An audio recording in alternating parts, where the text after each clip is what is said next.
we now know when Marvel Studios is lifting the review embargo for The Marvels. And as we've seen recently, they are cutting it very close, aka right before the first showings start to roll out internationally.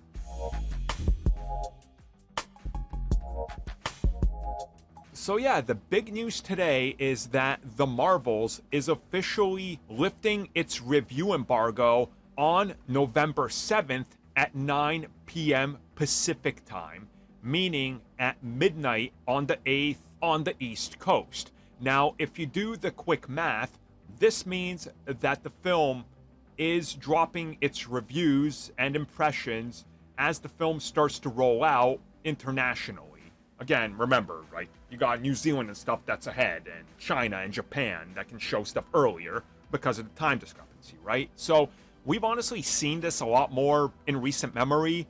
I mean, Avengers Endgame, Spider-Man No Way Home, pretty much everything MCU since Avengers Infinity War has started to do this. So I'm not surprised at all.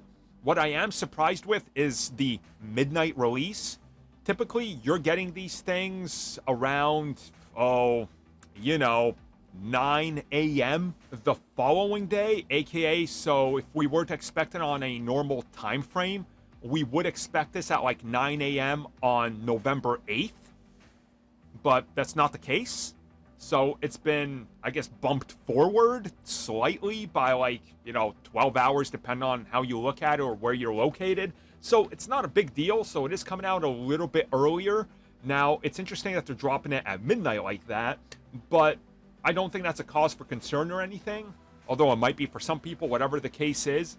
Either way, though, this film, there's a lot that's being said about it, and certainly in regards to box office, in regards to how Marvel thinks it's going to perform, screen testings that allegedly happened that never happened because Marvel doesn't do those. So I guess we're going to find out relatively close to the film's release just what the general critics and audiences thinks, which obviously means that the Rotten Tomatoes and everything will be rolling out right as the film is hitting, which could affect some tickets. Either way, again, some people say it never affects tickets, other people say it does. Who really knows? Someday we might know. Whatever the case is, how do you guys feel about this? Does this at all change how you look at the film? Or are you just dead set, I'm going to see it regardless, or I'm not seeing it because one reason or another?